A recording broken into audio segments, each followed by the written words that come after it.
เออ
ถือว่าได้ละ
น้ำจากการซักผ้าและล้างจานครั้งแรกๆนั้นจะมีสารเคมี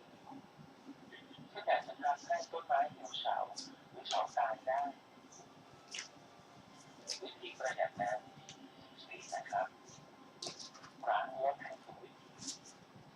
การล้างรถอย่างถูกวิธี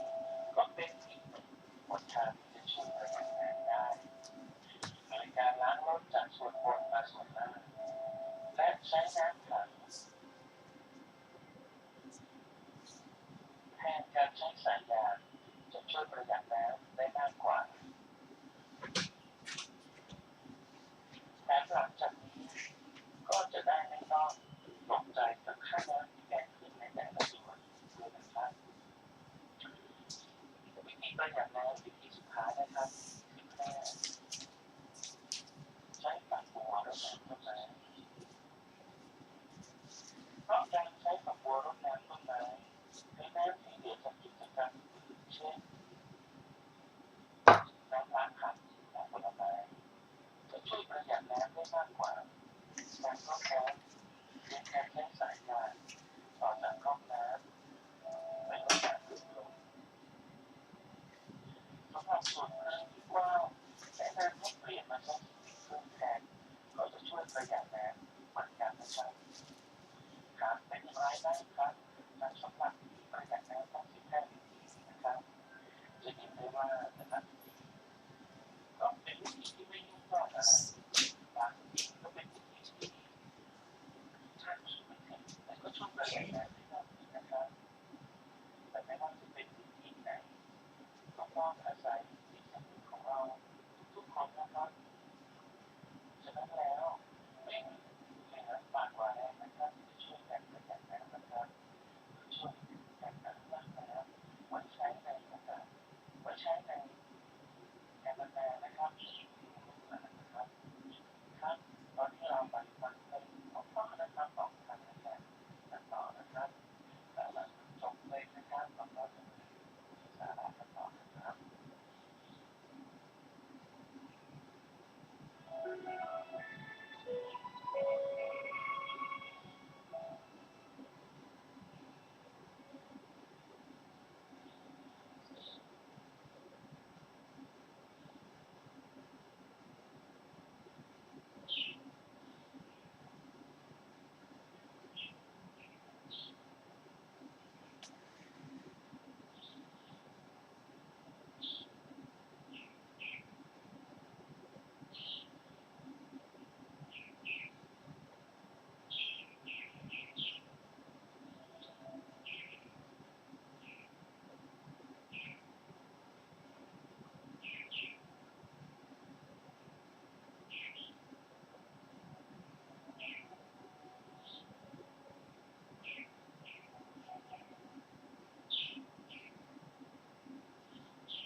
ข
อนอบน้อมแด่พระผู้มีพระภาคเจ้าพระองค์นั้นซึ่งเป็นผู้ไกลจากกิเลสตรัสรู้ชอบได้โดยพระองค์เองสวัสดีครับท่านผู้ฟังที่เคารพครับท่านผู้ฟังกำลังรับฟังรายการศึกษาธรรมนำสุขมีแสดงกับท่านผู้ฟังทุกวันศุกร์และวันเสาร์ตั้งแต่เวลา14 นาฬิกาถึง15 นาฬิกาส่วนวันเสาร์นั้นเริ่มตั้งแต่เวลา15 นาฬิกา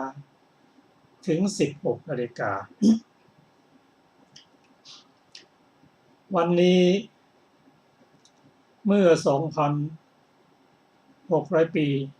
ที่ผ่านมา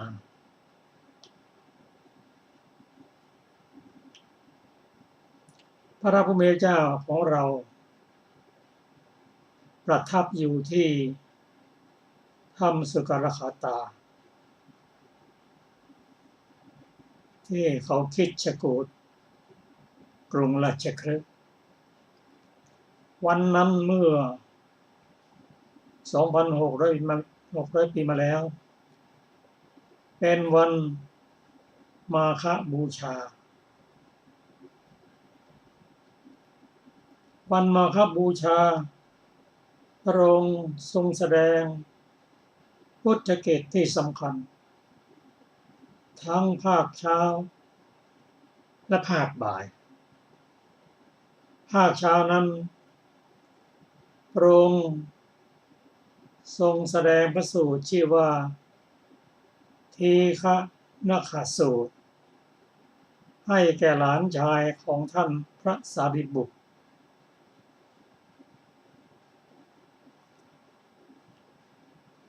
เมื่อหลานชายของท่านพระสารีบุตรได้ฟังพระสูตรนี้แล้วละทิฏฐิได้เป็นพระโสดาบันส่วนรายละเอียดนั้นท่านได้รับฟังพระสูตรที่ชื่อว่าทีฆนคสูตรก็ขอเชิญอาจารย์สุรภาครับสวัสดีค่ะท่านผู้ฟังทุกท่านทีฆนคสูตรเรื่องทีฆนคปริภาชก ข้าพเจ้าได้สดับมาอย่างนี้สมัยหนึ่งพระผู้มีพระภาคเจ้าประทับณถ้ำสุกรขาตาเขาคิจกูฏเขตพระนครราชคฤห์ครั้งนั้นปริพาชกชื่อทีฆนคขะเข้าไปเฝ้าพระผู้มีพระภาคเจ้าถึงที่ประทับได้ปราศัยกับพระผู้มีพระภาคเจ้าครั้นผ่านการปราศัยพอให้ระลึกถึงกันไปแล้วได้ยืนอยู่หน้าที่ควรส่วนข้างหนึ่งและได้กราบทูลว่าท่านพระโคดมความจริงข้าพเจ้ามีปกติกล่าวอย่างนี้ว่าสิ่งทั้งปวงไม่ควรแก่เราพระผู้มีพระภาคเจ้าตรัสว่าอัคคิเวสนะแม้ความเห็นของท่านว่าสิ่งทั้งปวงไม่ควรแก่เรานั้นก็ไม่ควรแก่ท่านพระโคดมถ้าความเห็นนี้ควรแก่ข้าพเจ้าแม้ความเห็นนั้นก็พึงเป็นเช่นนั้นแม้ความเห็นนั้นก็พึงเป็นเช่นนั้นอคิเวสนะชนในโลกผู้ที่กล่าวอย่างนี้ว่าแม้ความเห็นนั้นก็พึงเป็นเช่นนั้นทั้งวันแม้ความเห็นนั้นก็พึงเป็นเช่นนั้นทั้งวันดังนี้ชนเหล่านั้นละความเห็นนั้นไม่ได้และยังยึดถือความเห็นอื่นนั้นมีมากคือมากกว่าคนที่ละได้อคิเวสนะชนในโลกผู้ที่กล่าวอย่างนี้ว่าแม้ความเห็นนั้นก็พึงเป็นเช่นนั้นทั้งนั้น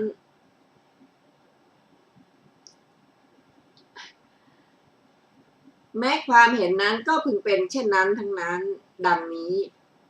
ชนเหล่านั้นละความเห็นนั้นได้และไม่ยึดถือความเห็นอื่นได้มีน้อยคือน้อยมากกว่าคนที่ยังละไม่ได้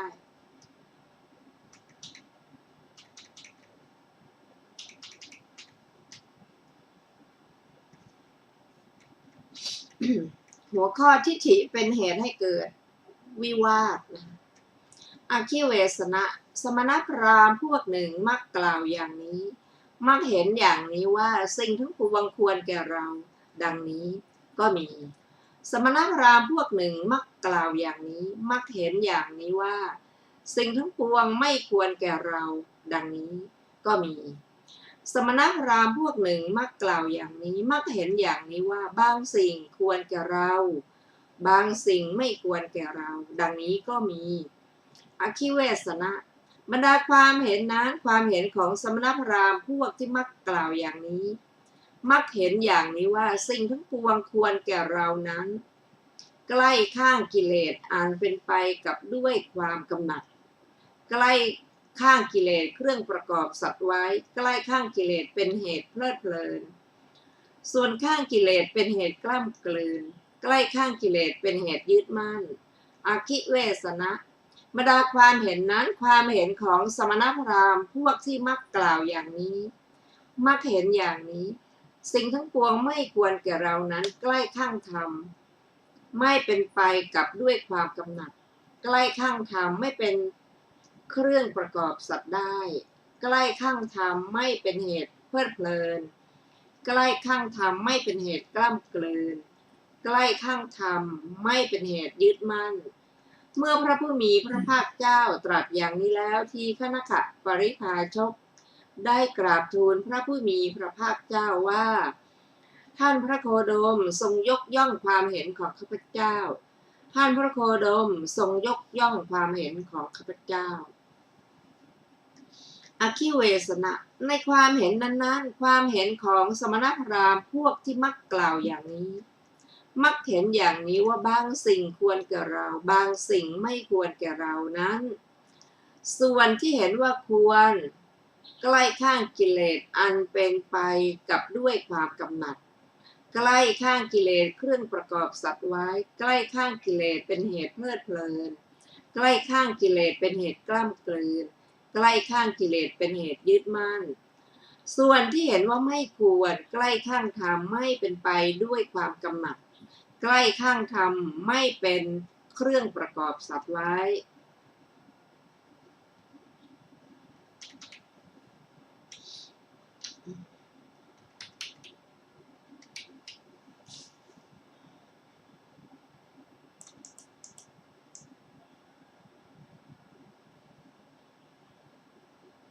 ขออภัยนะคะ อคิเวสนะบรรดาความเห็นนั้นในความเห็นของสมณพราหมณ์ ผู้ที่มักกล่าวอย่างนี้มักเห็นอย่างนี้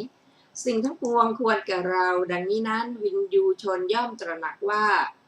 เราจะยึดมั่นถือมั่นซึ่งทิฏฐิของเราว่าสิ่งทั้งปวงควรแก่เราดังนี้แล้วยืนยันโดยแข็งแรงว่าสิ่งนี้เท่านั้นจริงสิ่งอื่นเปล่าเราก็พึงถือผิดจากสมณพราหมณ์สองพวกนี้คือสมณพราหมณ์ผู้มักกล่าวอย่างนี้มักเห็นอย่างนี้ว่า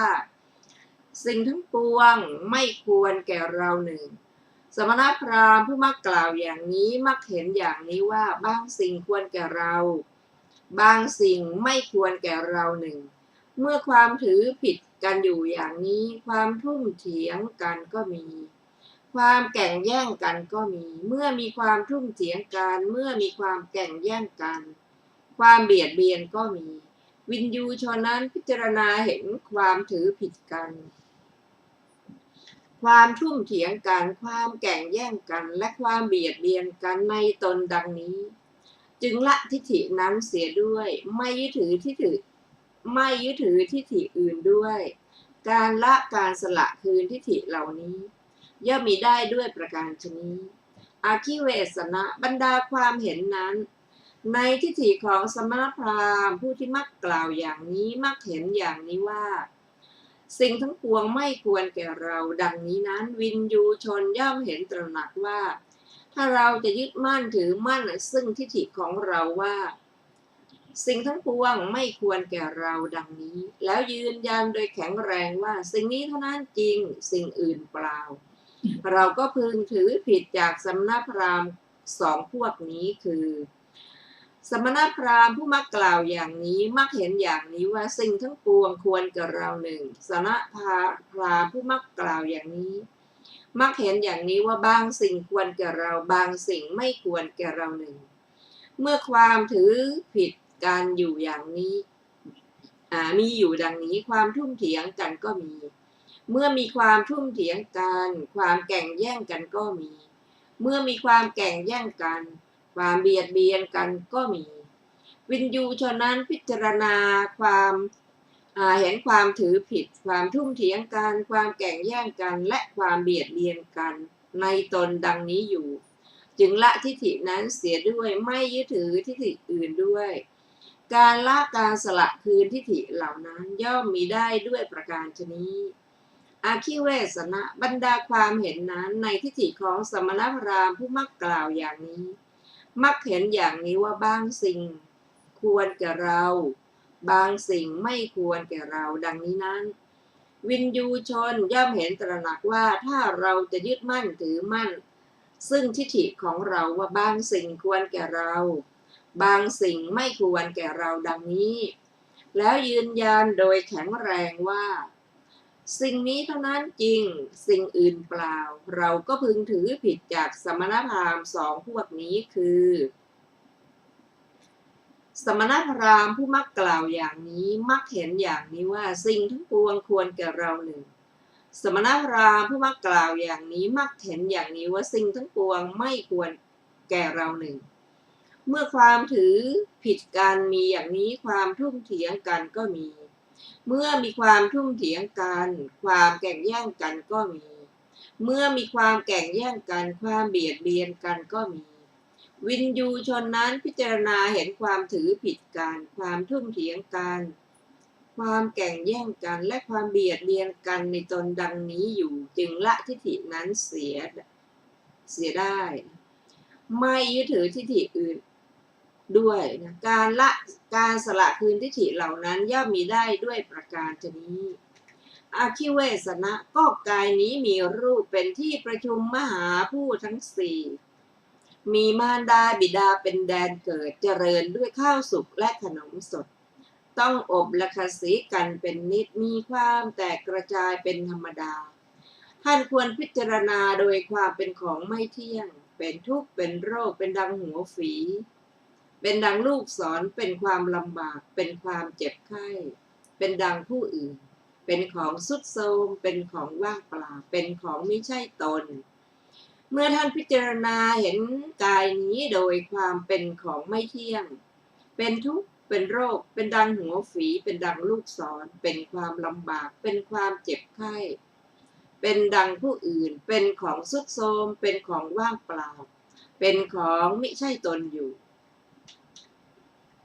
ท่านย่อมละความพอใจในกายความเยื่อใยในกายความอยู่ในอำนาจของกายในกายได้หัวข้อต่อไปเวทนาสามอาคิเวสนะเวทนาสามอย่างนี้คือสุขเวทนาทุกขเวทนาหนึ่งอทุกขมสุขเวทนาหนึ่งอาคิเวสนะในสมัยใดได้เสวยสุขเวทนาในสมัยนั้นไม่ได้เสวยทุกขเวทนาไม่ได้เสวยอทุกขมสุขเวทนาได้เสวยแต่สุขเวทนาเท่านั้นในสมัยใดได้เสวยทุกขเวทนา ในสมัยนั้นไม่ได้เสวยสุขเวทนาไม่ได้เสวยอทุกขมสุขเวทนาได้เสวยแต่ทุกขเวทนาเท่านั้นในสมัยใดได้เสวยอทุกขมสุขเวทนาในสมัยนั้นไม่ได้เสวยสุขเวทนาไม่ได้เสวยทุกขเวทนาได้เสวยแต่อทุกขมสุขเวทนาเท่านั้นอคิเวสนะสุขเวทนาไม่เที่ยงอันปัจจัยปรุงแต่งขึ้นอาศัยปัจจัยเกิดขึ้นมีความสิ้นไปเสื่อมไปคลายไปดับไปเป็นธรรมดาแม้ทุกขเวทนาก็ไม่เที่ยงอันปัจจัยปรุงแต่งขึ้นอาศัยปัจจัยเกิดขึ้นมีความสิ้นไปเสื่อมไปคลายไปดับไปเป็นธรรมดาแม้อทุกขมสุขเวทนาก็ไม่เที่ยงอันปัจจัยปรุงแต่งขึ้นอาศัยปัจจัยเกิดขึ้นมีความสิ้นไปเสื่อมไปคลายไปดับไปเป็นธรรมดาอคิเวสนะอริยสาวกผู้ได้สดับแล้วเมื่อเห็นอยู่อย่างนี้ย่อมนายทั้งในสุขเวทนา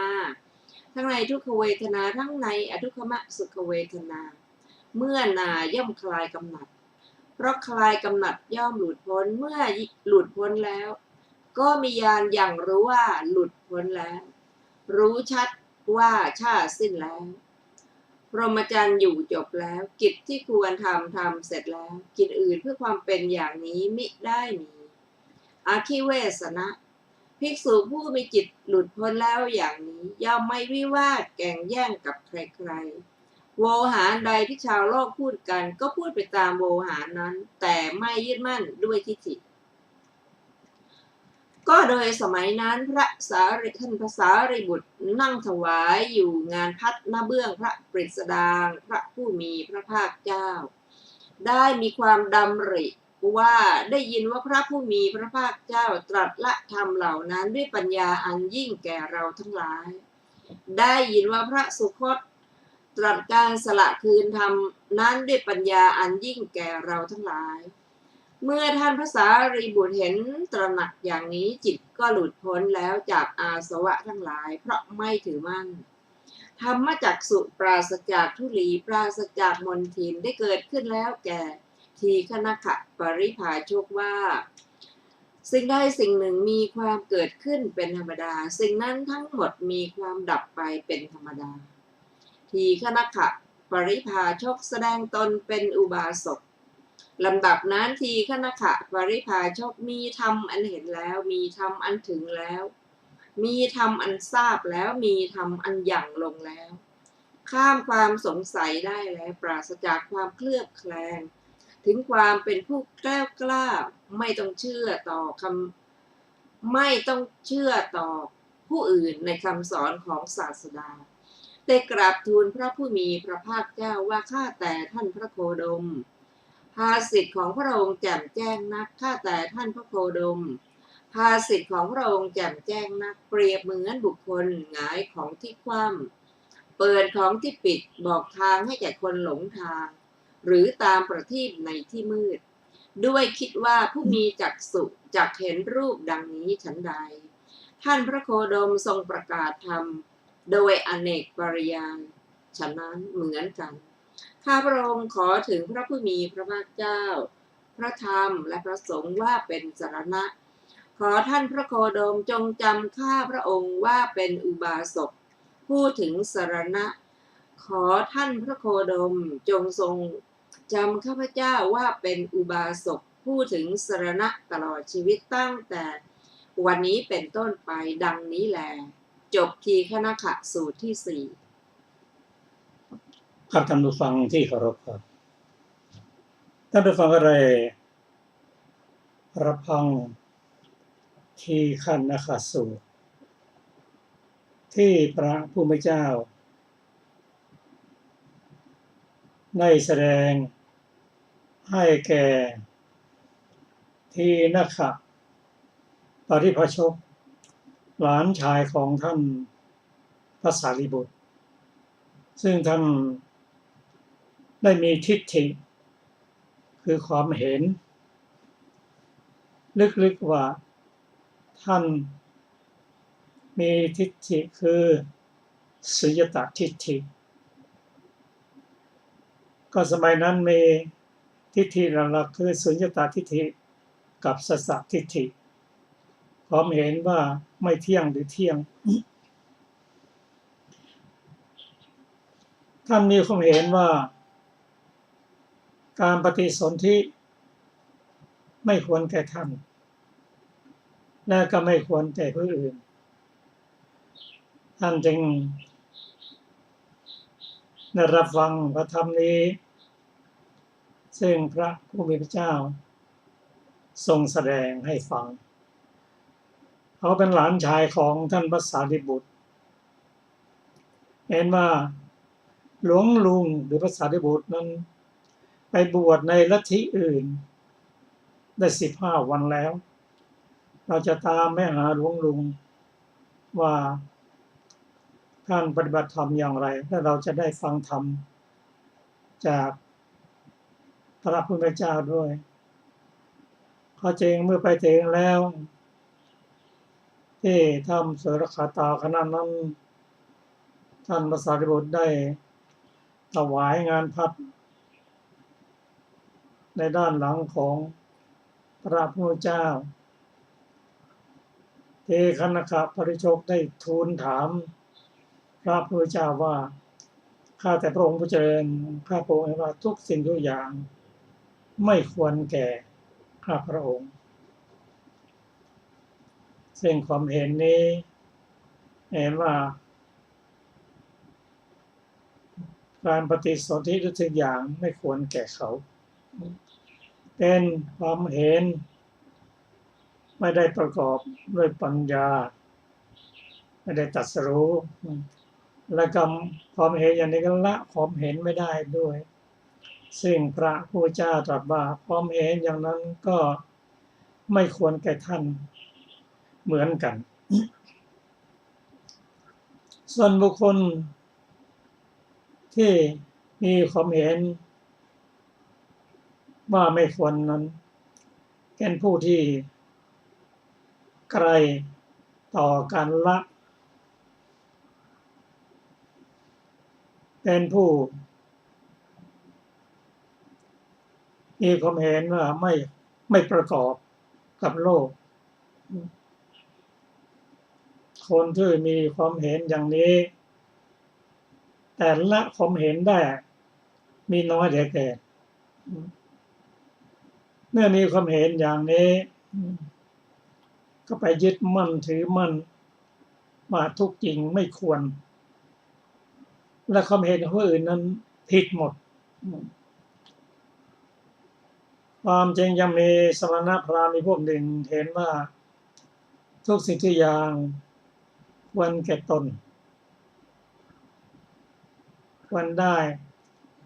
เป็นผู้ที่ประกอบอยู่กับโลกคนประเภทนี้มีมากและก็มีความเห็นว่าของเขานั้นถูกต้องของผู้อื่นความเห็นผู้อื่นนั้นผิดหมดแต่ก็ยังมีอีกพวกหนึ่งพราหมณ์อีกพวกหนึ่งว่าบางสิ่งก็ควรแก่เราบางสิ่งก็ไม่ควรแก่เราก็มีทิฏฐิทั้งสองอย่างทั้งสุญญตาและสัสสตะถืออย่างนี้และมีความเห็น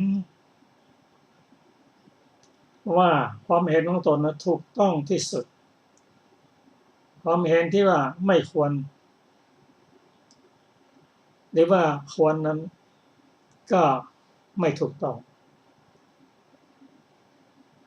เมื่อความเห็นของสมณพราหมณ์ทั้งสามฝ่ายนี้มีความเห็นต่างกันและเกิดการทะเลาะทุ่มเถียงเบียดเบียนกันวิวาทกัน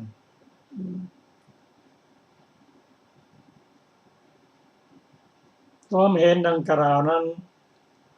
เช่นเห็นว่าทุกสิ่งทุกอย่างไม่ควรแก่ตนนั้นวิญญูชนหรือผู้รู้หรือนักปราชญ์นั้น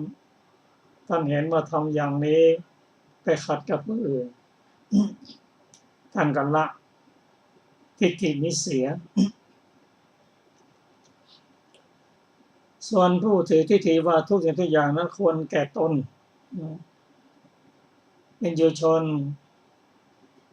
ท่านพิจารณาแล้วเห็นว่าอันนี้ก็เหมือนกันเป็นเหตุให้เกิดการทะเลาะวิวาทแข่งแย่งกันเบียดเบียนกันวิญญูชนพึงละท่านก็ละทิฏฐินี้เสียส่วนอีกพวกหนึ่งเห็นว่าควรก็ตามไม่ควรก็ตามก็เป็นอีกพวกหนึ่งที่ประขัดแย้งอีกสองพวกก็เกิดทะเลาะกันวิญญูชนผู้รู้ทั้งกันละทิฏฐิทั้งสามไม่เสียพระองค์ได้ตรัสสอนให้ละสักกายทิฏฐิเพราะผู้ใดที่มีสักกายทิฏฐิอย่างนี้ยังถือตัวถือตนการทะเลาะกันเบียดเบียนกันย่อมมีอยู่พระองค์ได้ตรัสสอนให้ละความเยื่อใยในกายนี่คือให้พิจารณากายด้วยปัญญาว่ากายนี้ประกอบด้วยธาตุดินธาตุน้ำธาตุไฟธาตุลม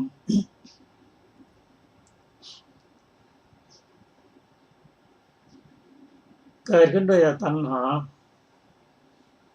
อุปทานและกรรมแล้วก็อาศัยบิดามารดาเกิดซึ่งกว่าจะโตได้ก็ต้องได้รับการดูแลด้วยนมและขนมสดมีการประคบประหงมอย่างดีจนเติบโตขึ้นมาแต่ก็ยังไม่พ้นจากการทำลายกระจัดกระจายยังไม่ควรที่ไปยึดถือว่านั่น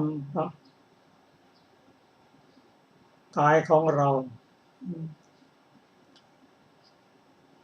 ยึดถือว่ากายของเรามีกายเป็นตัวตนของเราเพราะตัวอย่างนั้นกายนั้นเป็นอนิจจังทุกขังอนัตตาท่านก็ได้ฟังพระธรรมคำสอนตามลำดับและพระองค์ทรงต่อยอดด้วยการพิจารณาเวทนา เป็นการแสดงธรรมทั้งรูปทั้งนามเวทนานั้นทรง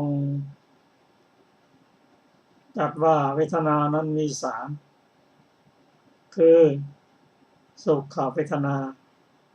ทุกขเวทนาและอทุกขมสุขเวทนาเกิดขึ้นได้เพราะอาศัยปัจจัยของเวทนาคืออะไรผัสสะก็คือทำสามประการอันได้แก่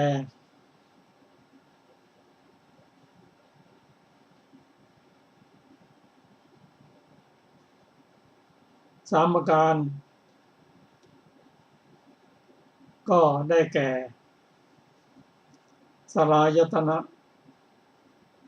ภายในและภายนอกเป็นที่อาศัยของธรรม ของวิญญาณหรือจะเรียกเองว่าสลายตนะหกภายในหกและนอกหกเป็นที่เกิดของที่อาศัยเกิดของวิญญาณหกไม่เที่ยงเป็นทุกข์เป็นอนัตตาควรจะละเวทนานั้นเสียถ้าละเวทนานั้นได้ก็จะเป็นผู้พ้นจากทุกข์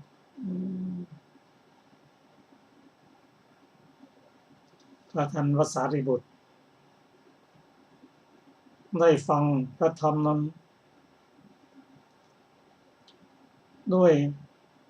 ความเข้าใจด้วยปัญญาที่ได้สั่งสมมาก็ละทางรูปทางนามนั้นด้วยปัญญายิ่งที่ได้สั่งสมมาท่านได้บรรลุเป็นพระอรหันต์หลังจากบวชมาแล้ว15 วันส่วนหลานชายของท่านนั้นได้ฟังธรรมแล้วก็มีดวงตาเห็นธรรมได้เป็นพระโสดาบันนี่ก็เห็นว่าท่านเข้าใจว่าสิ่งใด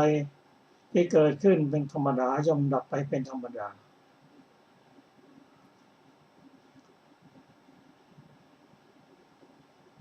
เกิดขึ้นเพราะกิเลสแล้วดับไปด้วยปัญญาเมื่อท่านได้เป็นพระโสดาบันแล้วก็ประกาศตนเป็นอุบาสกกล่าวว่าธรรมะที่พระองค์ทรงแสดงทรงเปิดเผยนั้นทำให้ได้เข้าใจและขอถึงซึ่งพระพุทธเจ้าพระธรรมพระสงฆ์เป็นสรณะตั้งแต่บัดนี้เป็นต้นไปเราก็จะเห็นว่าภาคเช้าที่พระองค์ทรงแสดงพระธรรมนั้นได้ทำให้บุคคลบรรลุธรรมมี2 ท่านคือท่านเทคันนะครับปริพชกนักบวช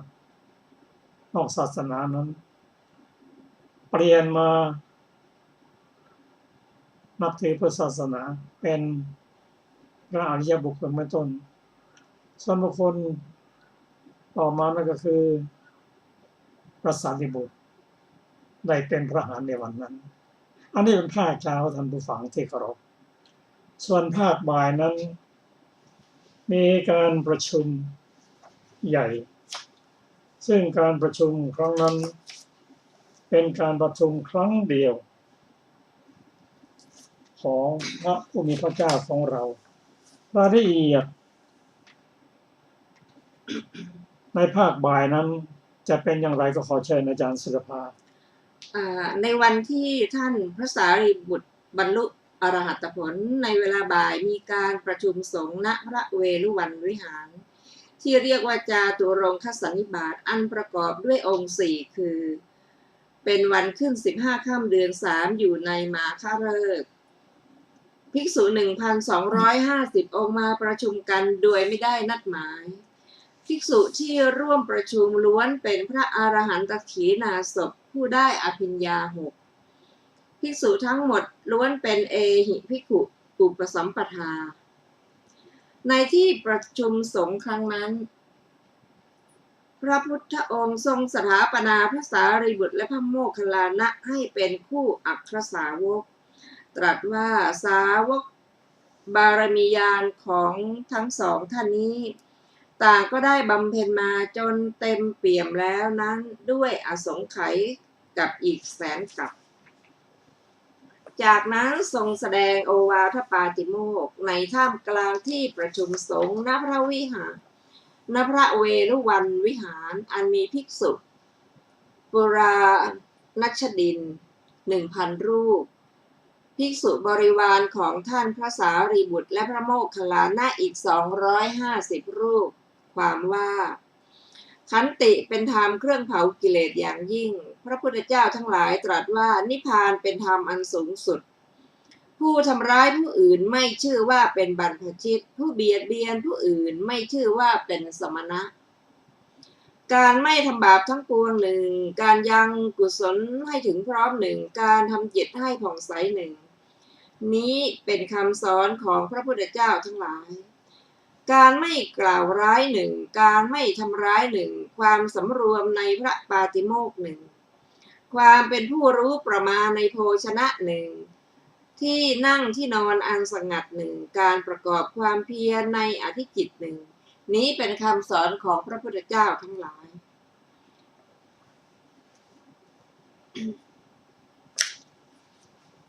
ท่านผู้ฟังที่เคารพครับสำหรับในภาคบ่ายนั้นพระพุทธเจ้าได้มีการประชุมใหญ่ที่เป็นการประชุมครั้งเดียวในสมัยของพระพุทธเจ้าของเราการประชุมนั้นเรียกว่า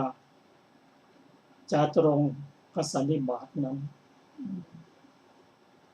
ในการประชุมนั้นพระองค์ทรงแต่งตั้งอัครสาวกเบื้องขวาและเบื้องซ้ายของพระองค์คือแต่งตั้งพระสารีบุตรเป็นอัครสาวกเบื้องขวาพระโมคคัลลานะเป็นอัครสาวกเบื้องซ้าย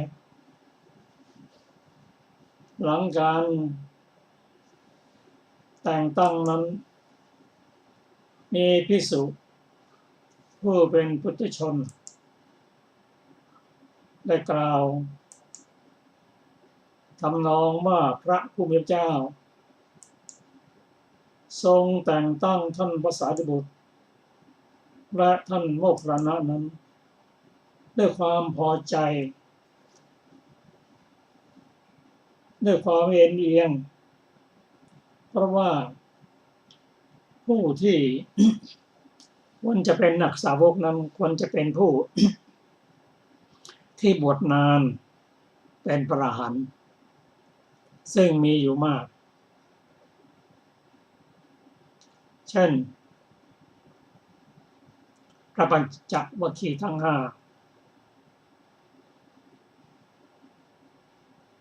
และท่านอื่นควรจะรับการแต่งตั้งแต่พระองค์ทรงเว้นเสียพระพุทธเจ้าทรงทราบด้วยทิพโสตมีพระมหากรุณามาแก้ไขให้ถ้าพระองค์ไม่ได้แก้ไขให้ภิกษุผู้มีความคิดเห็นอย่างนั้นเป็นการจับจ้วง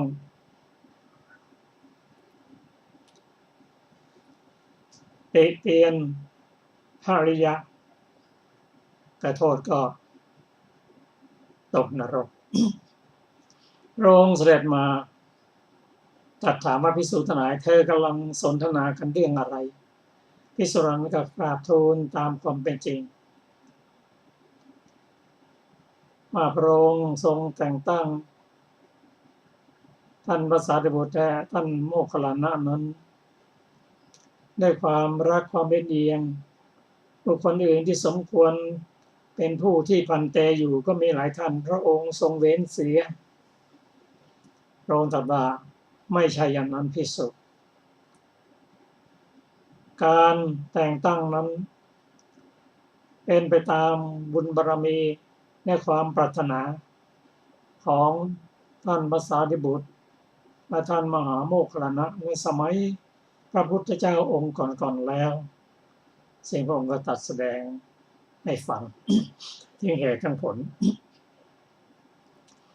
เมื่อเขาตั้งความปรารถนาอย่างนั้นและก็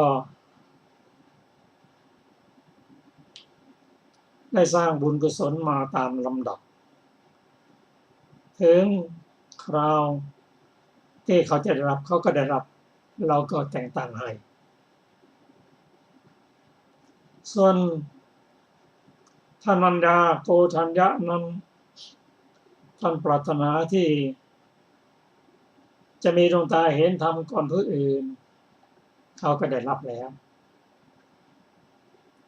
จากที่พระองค์ตรัสไว้นี้ก็ทำให้ภิกษุนั้นเข้าใจเบนความเห็นผิดเสียคือกล่าวไม่จริงนะตามความเป็นจริงเพราะความไม่รู้อันนี้เป็นประการหนึ่งประการที่สองที่เราจะได้เรียนรู้ว่าการตั้งความปรารถนาเท่านั้นและสร้างบุญสร้างกุศลต่อเนื่องกันมาเท่านั้นจึงจะสำเร็จแสดงว่าผู้ที่ทำบุญทำกุศลนั้นถ้าไม่ตั้งความปรารถนาไว้ก็จะเป็นบุคคลที่หลักลอยสำเร็จ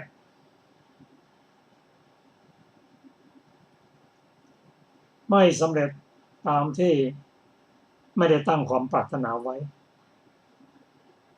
มันจากการศึกษาพระสูตรจะเห็นว่าผู้ที่ได้สำเร็จเป็นอริยบุคคลเป็นพระอรหันต์บุคคลก็ดีล้วนตั้งความปรารถนาไว้ทั้งสิ้น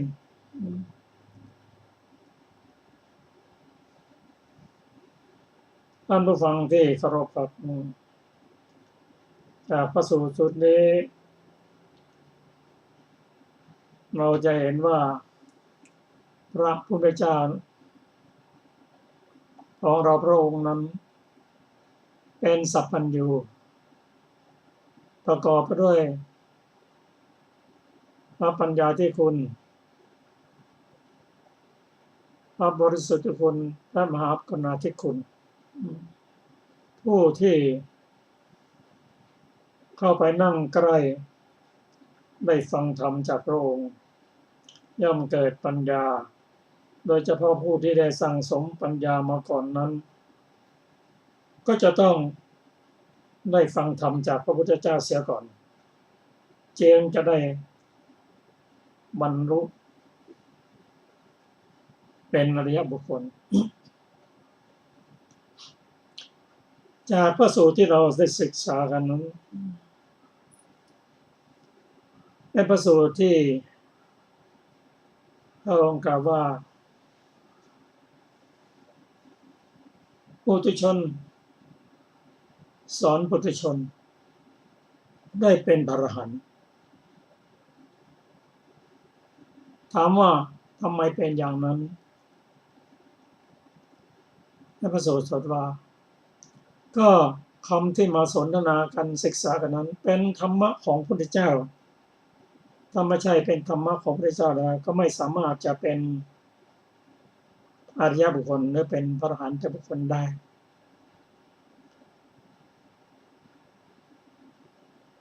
แม้แต่ภาษาริบุตรซึ่งสั่งสมปัญญา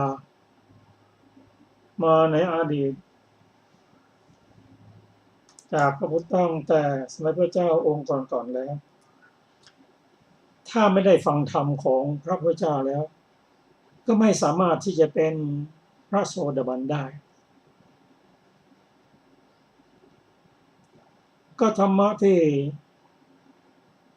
ภาษาริบุตรในสมัยนั้นคืออุปติสสะได้ฟังธรรมของพระพุทธเจ้าจากท่านอัสสชิ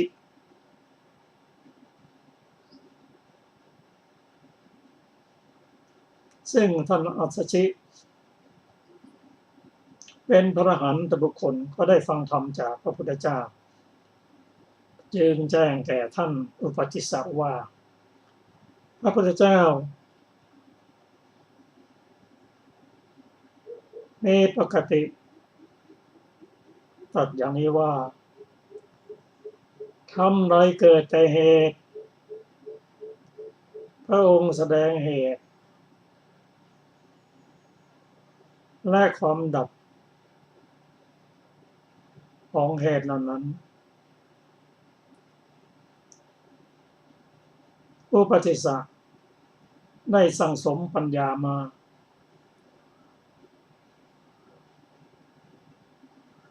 เป็นบุคคลที่ฟังธรรมสั้นๆก็ยังรู้ได้ถึงอย่างนั้นก็ต้องอาศัยธรรมะของพระผู้มีเจ้าจึงได้เป็นพระโสดาบันแม้จะได้เป็นพระอรหันต์ก็ได้ฟังธรรมอีกครั้งหนึ่งอันนี้ทำให้เราได้เห็นความสำคัญของการฟังธรรมรายละเอียดของวันมาฆบูชานั้นเราจะได้รับรู้รายละเอียดอีกมากมายจากอรรถกถาแล้วก็ขอเชิญอาจารย์สุรภาได้นำอรรถกถาของทีฆนสูตรขอเชิญอาจารย์อรรถกถาของทีฆนขสูตรทีฆนขสูตรมีบทเริ่มต้นว่าเอวเมสุตังข้าพเจ้าได้สดับมาอย่างนี้ในบรรดาบทเหล่านั้นบทว่าสูกรขาตายังนะที่ถ้ามีชื่ออย่างนี้ว่าสุกรขาตามีเรื่องกล่าวไว้ว่าครั้งศาสนาพระกัสสปะพุทธเจ้าถ้านั้นเกิดภายในถ้ำนั้นเกิดภายในพื้นแผ่นดินซึ่งงอกขึ้นในพุทธันดรหนึ่ง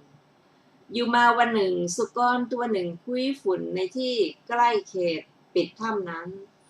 เมื่อฝนตกได้ปรากฏเขตปิดเพราะถูกฝนชะพรานป่าคนหนึ่งเห็นเข้าจึงคิดว่าเมื่อก่อนไม่มีผู้มีศีลอยู่ในถ้ำเราจักปรับปรุงถ้ำนั้นจึงขนฝุ่นออกกวาดถ้ำให้สะอาดแล้วทำฝารอบด้านประกอบประตูหน้าต่างทำถ้ำให้มีบริเวณลาดด้วยทรายดังแผ่นเงินทำอย่างวิจิตรฉาบปูนขาวจนสำเร็จเรียบร้อยเป็นอย่างดีและปูเตียงและตังได้ถวายเป็นที่ประทับของพระผู้มีพระภาคเจ้าถ้ำลึกขึ้นลงสะดวกบทว่าสุกรขาตาอย่างนี้ท่านกล่าวหมายถึงถ้ำนั้นบทว่าทีฆนโขเป็นชื่อของปริพาชกนั้นบทว่าอุปสังกมิคือเข้าไปเฝ้าพระเพราะเหตุไรทีฆนขปริพาชกจึงเข้าไปเฝ้าเล่ากันมาว่าทีฆนขปริพาชกนั้นเมื่อพระเถระบวชได้ครึ่งเดือนคิดว่าหลวงลุงของเราไปสู่ลัทธิอื่นที่ผิดแล้วดำรงอยู่เป็นเวลานานแต่บัดนี้เมื่อหลวงลุงไปเฝ้าพระสมณโคดมได้ครึ่งเดือนแล้วประสงค์จะไปด้วยหวังว่าเราจะฟังข่าวของหลวงลุงนั้นเราจะรู้คำสอนอันรุ่งเรืองนั้นหนอเพราะฉะนั้นทีฆนขะจึงเข้าไปเฝ้าบทว่าเอกมันตังถิโตคือได้ยืนอยู่หน้าที่ควรส่วนหนึ่งในว่าในขณะนั้นพระเถระยืนถวายงานพัดพระผู้มีพระภาคเจ้าอยู่ปริพาชกด้วยมีหิริโอตปะในหลวงลุงจึงยืนทูลถามปัญหาด้วยเหตุนั้นท่านจึงกล่าวว่าเอกมันตังถิโตดังนี้บทว่าสัพพังเมนะขมติสิ่งทั้งปวงไม่ควรแก่เราคือสิ่งที่เกิดขึ้นทั้งหมดไม่ควรแก่เราปริพาชกกล่าวด้วยความประสงค์ว่าปฏิสนธิทั้งหลายไม่ควรด้วยเหตุเพียงเท่านี้เป็นอันปริพาชกนั้นแสดงว่าเราเป็นผู้มีวาทะว่าขาดศูนย์แต่พระผู้มีพระภาคเจ้าเมื่อจะทรงพรางความประสงค์ของปริพาชกนั้นแล้วทรงแสดงถึงโทษในความไม่ควรจึงตรัสพระดำรัสมีอาทิว่ายาปิโขเตดังนี้ในบทนั้นมีความว่าแม้ความเห็นของท่านก็ไม่ควร คือแม้ความเห็นที่ท่านชอบใจยึดถือไว้ครั้งแรกก็ไม่ควรบทว่าเอสาเจเมโพโคตมะทิฏฐิคำไมยังข้าแต่พระโคดมผู้เจริญหากความเห็นนี้ควรแก่ข้าพเจ้าความว่าหากความเห็นว่าสิ่งทั้งปวงไม่ควรแก่เราของเราผู้เห็นว่าเพราะสิ่งทั้งปวงไม่ควรแก่เราพึงควรไซร้ท่านจึงกล่าวว่าสัพพังเมนะขัมมติสิ่งทั้งปวงไม่ควรแก่เราแม้ความเห็นนั้นก็พึงเป็นเช่นนั้นแม้ความเห็นนั้นก็ควรเหมือนความเห็นนี้แม้ถือเอาโดยการถือเอาสิ่งทั้งปวงฉะนั้นปริพาชกกล่าวด้วยเข้าใจว่าเรารู้โทษที่ยกในวาทะของตนขึ้นอย่างนี้แล้วรักษาวาทะนั้นแต่โดยอัตถะย่อมรับว่าความเห็นนั้นของปริพาชกไม่ควรแก่เราดังนี้อันหนึ่งสิ่งทั้งปวงไม่ชอบใจแก่เราด้วยความเห็นนั้นของผู้ที่มีความเห็นไม่ควรไม่ชอบเพราะฉะนั้นจึงเป็นความเห็นที่ชอบเป็นความเห็นที่ชอบใจแม้ผู้นั้นพึงเป็นผู้ไม่ควรไม่ชอบใจเพราะเหตุนั้นจึงยอมรับได้ว่าสิ่งทั้งปวงย่อมควรย่อมชอบใจแต่ปริพาชกนั้นไม่รับข้อนั้นย่อมถือความขาดศูนย์แห่งอุจเฉททิฏฐิแม้นั้นอย่างเดียวเท่านั้นด้วยเหตุนั้นพระผู้มีพระภาคเจ้าจึงตรัสว่าอิโตโขเตอาคิเวสนะและอื่นๆอันยันจะทิฏฐิอุปาที่ยันติความว่าดูก่อนอาคิเวสนะชนในโลกผู้ที่กล่าวอย่างนี้ว่าแม้ความเห็นนั้นก็พึงเป็นเช่นนั้นทั้งนั้นแม้ความเห็นนั้นก็พึงเป็นเช่นนั้นทั้งนั้นดังนี้ชนเหล่านั้นละความเห็นนั้นไม่ได้และยังยึดถือความเห็นอื่นมากกว่าคือมากกว่าคนที่ละได้ดังนี้ในบทเหล่านั้นบทว่าอะโตเป็นปัญจะมีวิภัตติลงในอรรถะว่าผู้ละได้ความว่าคนเหล่าใดละได้คนเหล่านั้นจักถามว่าคนเหล่าใดเล่าละไม่ได้และคนเหล่านั้นแหละมีมากกว่าหิอักษรในบทนี้ว่าพหูหิพหุตรามีมากคือมากกว่านี้เป็นเพียงนิบาตอธิบายว่ามากกว่าแม้ในบทว่าตะนูหิตนุตรามีน้อยหรือน้อยกว่าตอนหลังก็มีนัยนี้เหมือนกันบทว่าเยเอว่ามาหิสุคือ